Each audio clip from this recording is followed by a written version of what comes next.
بسم اللہ الرحمن الرحیم۔ اس سے پہلے میں نے ایک ویڈیو کے اندر بیان کیا تھا کہ جس طرح اپنے بچوں کو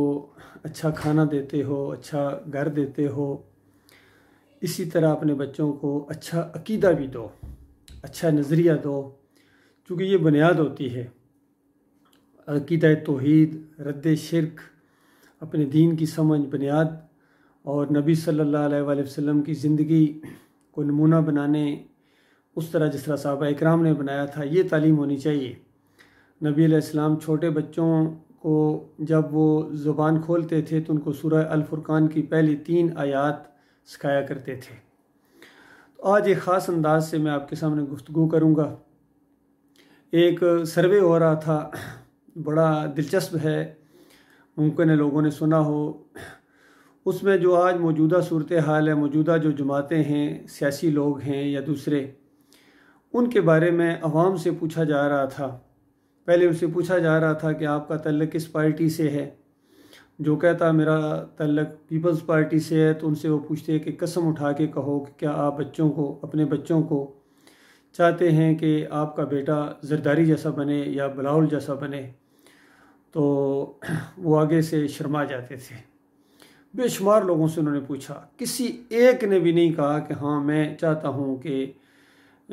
وہ زرداری جیسا بنے یا بلاول جیسا بنے۔ پھر جن لوگوں نے کہا کہ ہمارا تعلق PMNL سے ہے، نواز شریف کی پارٹی سے، تو بے شمار لوگوں سے اس نے انٹرویو کیا اور قسم دے کے پوچھا کیمرے کے سامنے کہ تم قسم اٹھاؤ کہ کیا تم چاہتے ہو کہ تمہارا بیٹا بڑا ہو کے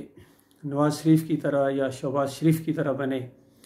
کسی ایک نے بھی قسم نہیں اٹھائی اور نہ اس چیز کی دعا مانگی، بلکہ شرما سے گئے۔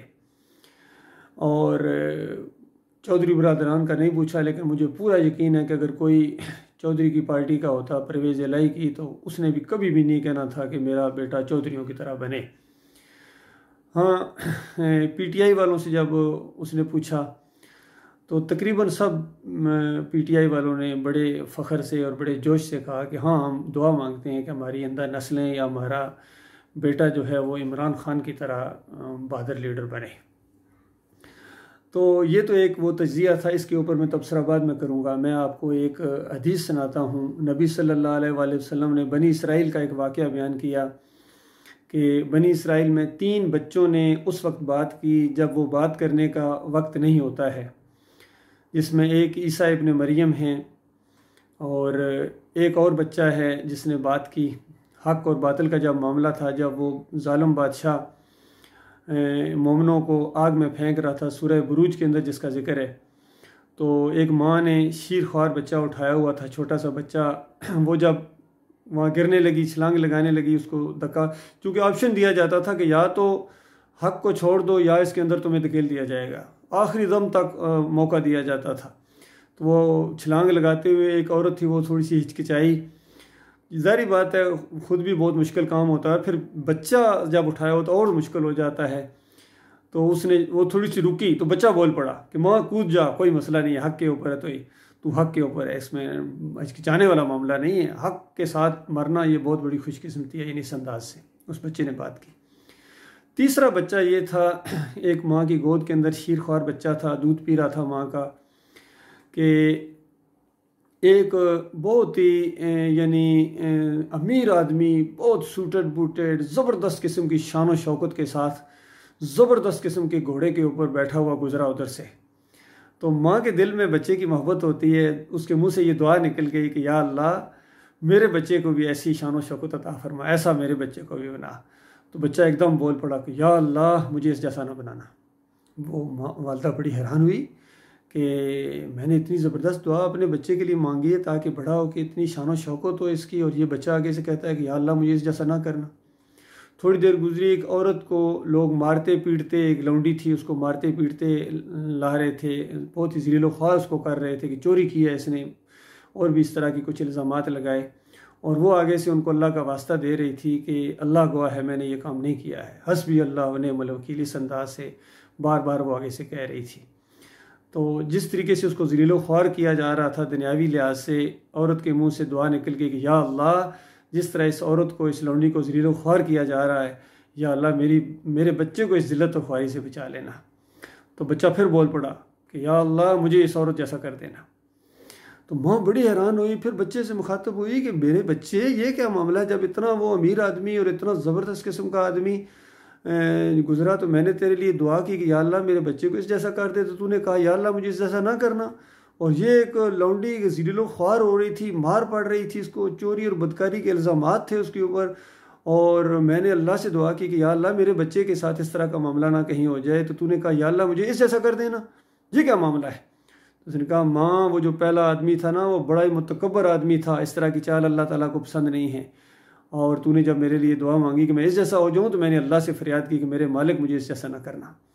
اور یہ جو دوسری اولاد یہ بالکل سچی عورت تھی، الزام تھا اس کے اوپر، جھوٹی تہمت اس کے اوپر لگائی گئی تھی، اور یہ اللہ سے فریادیں کر رہی تھی۔ اندازہ لگائی کس طرح مومنہ، یعنی اس کا تعلق اللہ کے ساتھ تھا، سوائے اللہ کے اس کا کوئی سہارا نہیں تھا۔ تو ایسے لوگ اللہ کو بڑے محبوب ہوتے ہیں۔ تو میں نے کہہ دیا میرے اللہ مجھے اس جیسا کر دے، یعنی میں جب کبھی کوئی معاملہ آئے تو میں حق پر ہوں، سچ پر ہوں، ظاہری لحاظ سے جتنی مرضی ذلیل و خوار بندہ ہو جائے، لیکن اس کا مالک اور خالق اس سے راضی ہے تو اس کی کوئی بات نہیں۔ تو یہ معاملہ ہے میرے پیارے بھائیوں۔ اسی طرح ایک اور بھی واقعہ ہے، ذرا دوسرے انداز سے لیکن مضمون ملتا ہے۔ جب قارون اپنے بڑے خزانوں کے ساتھ اور بڑی شان و شوکت کے ساتھ نکلا تھا تو کمزور لوگوں کے دل کے اندر یہ تھوڑی سی خواہش پیدا ہوئی اور حسرت سی پیدا ہوئی، اور گویا دعا والے انداز میں یا شوق والے انداز میں یا رشک والے انداز میں کہا کہ قارون کو تو اللہ نے بڑے رحمتوں سے نوازا ہوا ہے، کاش ہمیں بھی یہ کچھ ملتا۔ تو فوراً جو پاس بیٹھے ہوئے یا اس محفل میں موجود مخلص مومن تھے، سمجھدار مومن تھے، علم والے تھے، انہوں نے فوراً کہا کہ تمہارے اوپر بڑی جو ہے وہ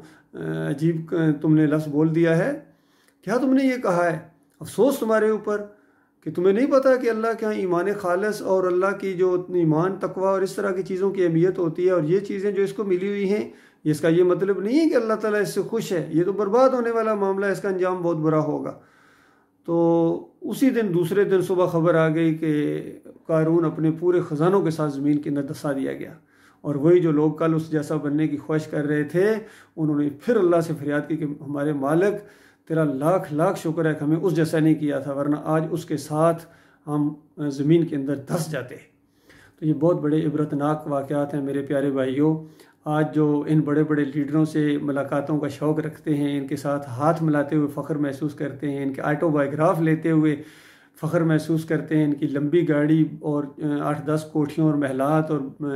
30-35 ایکڑ زمین سے متاثر ہو جاتے ہیں، اور دل میں حسرت ہوتی ہے کاش ہمیں بھی یہ کچھ ملتا۔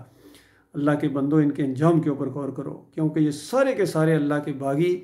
اور اللہ کے ساتھ شرک کرنے والے اور اپنی خدائی کا ڈنکا پیٹنے والے ہیں،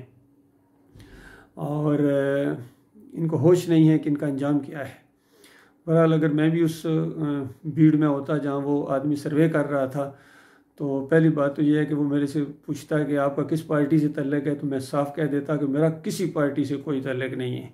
نہ میرا پی ٹی آئی سے تعلق ہے، نہ میرا ایم این ایل سے تعلق ہے، نہ چودھریوں کے ساتھ کوئی ہمارا معاملہ ہے، اور نہ ہی فضل الرحمان سے میرا کوئی تعلق ہے، نہ بریلویوں سے، نہ دیوبندیوں سے، نہ اہل حدیثیوں سے، کسی سے میرا کوئی تعلق نہیں ہے۔ میرا تعلق ہے تو ایمان خالص سے ہے، نبی علیہ السلام کے طریقے سے ہے، صحابہ اکرام کے اسوے سے ہے، اور میں یہ خواہش رکھتا ہوں کہ میری جو آئندہ نسلیں ہیں ان کے آئیڈیل جو ہوں وہ نبی علیہ السلام ہوں، صحابہ اکرام ہوں، ابو بکر صدیق کی طرح ہوں، عمر بن خطاب کی طرح ہوں، اور عثمان رضی اللہ تعالیٰ عنہ کی طرح ہوں، پھر مجاہد ہوں علی رضی اللہ تعالیٰ عنہ کی طرح، اور خالد بن ولید، ابو عبیدہ بن جراح اور جتنے صحابہ ہیں ان کی طرح ہماری آئندہ نسلیں ہوں۔ یہ صحیح معنوں میں عقل مندی اللہ کے بندو۔ باقی یہ جو جمہوریت کا مشرکانہ اور کافرانہ نظام ہے اس کے اندر رہ کے تم اپنی نسلوں کو تباہ کر رہے ہو، یقین کیجئے اپنی اولادوں کو بھی اسی راستے کے اوپر چلا رہے ہو، اپنے اس شوق ذوق کو دکھا کے ان کے ساتھ شامل ہو کے ان کے جلسوں میں جلوسوں میں نعرے لگا کے خود بھی اپنے آپ کو برباد کر رہے اور اپنی نسلوں کو بھی برباد کر دو گے۔ انہوں نے ملک کا بیڑا غرق کر دیا، یقین کیجئے